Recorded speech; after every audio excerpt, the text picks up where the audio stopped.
Bismillahirrahmanirrahim. Assalamualaikum warahmatullahi wabarakatuh.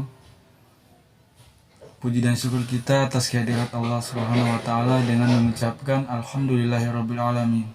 Dan juga salat serta salam selalu senantiasa kita haturkan kepada junjungan kita Nabi besar baginda Muhammad sallallahu alaihi wasallam dengan mengucapkan Allahumma sholli ala sayidina Muhammad wa ala ali sayidina Muhammad. Baik, saya atas nama Asfar Rodiat dengan NIM P3A1211007. Di sini saya akan mempresentasikan tentang aplikasi apa saja yang menunjang dalam jurusan teknik sipil. Aplikasi yang pertama yaitu aplikasi AutoCAD. AutoCAD adalah sebuah perangkat lunak otomatisasi yang menggunakan berbagai alat desain dengan komputer yang membantu insinyur, arsitek, dan profesional lain dalam keperluan perencanaan. CAD memungkinkan Anda untuk mempersiapkan gambar dengan cepat dan akurat, serta memudahkan visualisasi ide dan gagasannya dengan baik. AutoCAD adalah perangkat lunak komputer CAD untuk menggambar 2 dimensi dan 3 dimensi yang paling populer dan banyak digunakan di dunia. AutoCAD adalah tool yang sangat membantu untuk menghemat waktu. Kamu tidak perlu lagi menggambar secara manual sehingga produktivitas bisa meningkat secara signifikan. Selain itu, AutoCAD dinilai cukup mudah digunakan. Bagi para pemula sekalipun, tool ini tidak sulit untuk dipahami karena interface-nya yang ramah pengguna baru.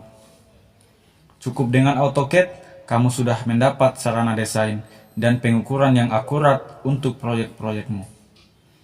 Kemudian, aplikasi yang kedua adalah aplikasi SAP 2000. Program SAP 2000 merupakan program yang digunakan untuk menganalisis dan mendesain suatu struktur yang berorientasi objek atau Object Oriented Programming yang memiliki beberapa kelebihan, terutama dalam perancangan struktur baja dan beton.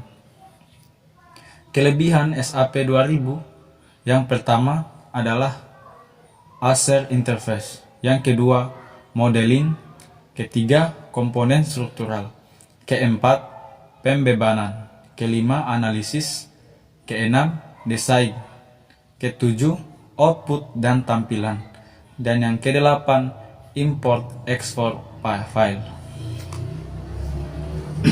Kemudian aplikasi ketiga, aplikasi HECRAS. HECRAS merupakan model sistem terintegrasi yang dikembangkan dalam bentuk aplikasi yang interaktif untuk berbagai kondisi. Sistem HECRAS meliputi Graphical User Interface atau disingkat GUI, komponen terpisah dari analisis hidrolik, penyimpanan data, kemampuan pengaturan, grafik, dan juga fasilitas pelaporan. Salah satu kelebihan perencanaan desain hidrolik bendungan menggunakan software HECRAS adalah apabila terdapat alternatif desain baru, maka dapat disimulasikan lebih cepat dibandingkan dengan perhitungan analisis. Kemudian aplikasi yang keempat yaitu aplikasi ETABS. Program aplikasi komputer ETABS merupakan alat bantu sarana untuk melakukan perhitungan struktur gedung. Program ini sangat membantu dalam proses untuk melakukan analisis pada bangunan gedung. Dengan menggunakan alat bantu ini, maka proses perhitungan struktur menjadi lebih cepat dengan tingkat ketelitian yang tinggi. Pada aplikasi ETABS memiliki beberapa kelebihan. Yang pertama, fitur ETABS cenderung simpel, ringan, dan mudah dioperasikan. Kemudian yang kedua, data karakteristik gedung cenderung mudah, cepat, dan praktis. Ketiga, permodelan elemen balok, kolom, dan plat lantai. Kemudian aplikasi yang kelima, aplikasi Plexis. Plexis adalah sebuah paket program yang disusun berdasarkan metode elemen hingga yang telah dikembangkan secara khusus untuk melakukan analisis deformasi dan stabilitas dalam bidang rekayasa geoteknik. Aplikasi Plexis umum termasuk 1. Menilai pemindahan permukaan jalan selama pembangunan terowongan. 2. Analisis konsolidasi tanggul.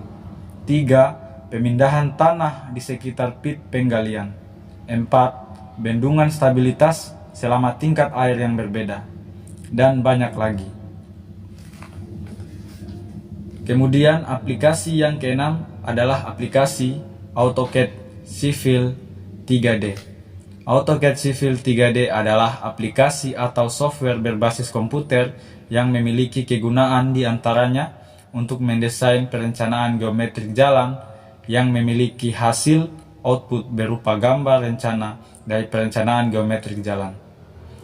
Keunggulan yang dimiliki AutoCAD Civil 3D dibanding program bantu perencanaan lainnya yaitu memiliki konsep 3D Dynamic Modeling. Konsep ini merupakan suatu solusi atas permasalahan yang sering terjadi dalam proses desain perencanaan. Kemudian aplikasi yang ketujuh adalah aplikasi SketchUp.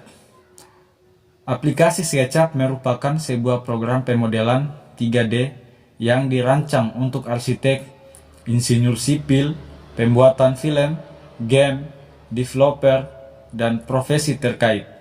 Ini juga mencakup fitur-fitur untuk memfasilitasi model penempatan di Google Earth. Aplikasi ini dirancang untuk menjadi lebih mudah digunakan dibandingkan program CAD 3D. Pada aplikasi SketchUp memiliki beberapa kelebihan. Di antaranya yang pertama, interface yang sangat menarik dan simpel. Kedua, mudah digunakan oleh semua orang, bahkan untuk pemula sekalipun. Yang ketiga, tools yang digunakan di dalamnya sangat ramah, sering dijumpai dan mudah untuk diingat. Keempat, banyak open source dan plugin yang mendukung kinerja dari SketchUp. Kemudian aplikasi yang ke-8 yaitu aplikasi 3D Max. 3D Max adalah suatu program standar pembuatan modeling, rendering, dan animasi yang berbasis Windows. 3D Max merupakan software aplikasi 3 dimensi yang banyak digunakan dalam pembuatan film animasi 3 dimensi maupun finishing object, baik untuk keperluan film, iklan, arsitektural, dan kegunaan lainnya yang berhubungan dengan pembuatan objek animatif. Hasil akhir dari aplikasi 3D Max adalah file dalam bentuk JPG maupun AVI, animasi, dan efek 3 dimensi. Cahaya, animasi kamera, tekstur, dan memberikan kesan real pada objek yang dibuat. Keunggulan lain yang dimiliki aplikasi 3D Max adalah kemampuannya dalam menggabungkan objek image, vektor, dan 3 dimensi, serta langsung dapat menganimasikan objek tersebut. Animasi 3 dimensi dapat diintegrasikan pada halaman multimedia dan bisa berdiri sendiri sebagai sebuah movie. Kemudian aplikasi yang ke-9, aplikasi Global Mapper. Aplikasi Global Mapper adalah aplikasi GIS terjangkau dan mudah digunakan yang menawarkan akses ke berbagai tertandingi data spesial dan menyediakan hanya tingkat fungsionalitas GIS untuk memuaskan para profesional GIS berpengalaman dan pemula pemetaan. Adapun kelebihan dari aplikasi ini, yang pertama, mengelola dan convert data vektor dan raster. Yang kedua, pengelolaan data penginderaan jauh. Yaitu 1. Georeferencing, 2. Mozaik citra satelit, 3. Membuat grid, dan lain-lain. Kemudian kelebihan yang ketiga adalah generate kontur ke berbagai interval. Yang keempat, melihat DEM ke berbagai bentuk tampilan seperti atlas, hillside, aspek, slope, dan lain-lain. Yang kelima, akurat dalam menghitung jarak dan luas. Dan masih banyak lagi kelebihan-kelebihan yang dimiliki pada aplikasi ini. Kemudian aplikasi yang ke-10 atau aplikasi yang terakhir yaitu aplikasi StatePro.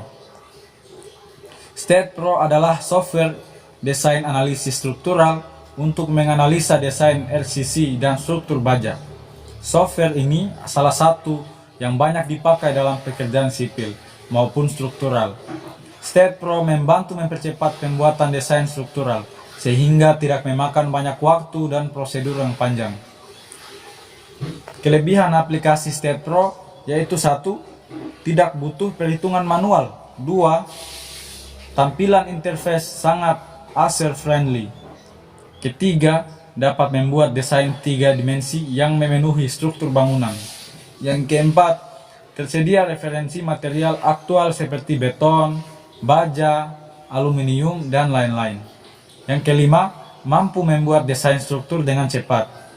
Yang keenam, sudah tersinkronisasi dengan program StatePro lainnya sehingga dapat menunjang pekerjaan desain struktural. Yang ketujuh, dapat menghitung balok, kolom, dan sirwal pada beton tulangan. Dan yang terakhir atau yang ke-8, memiliki berbagai varian kode untuk menentukan manakah drift, defleksi, dan kedalaman tiap struktur.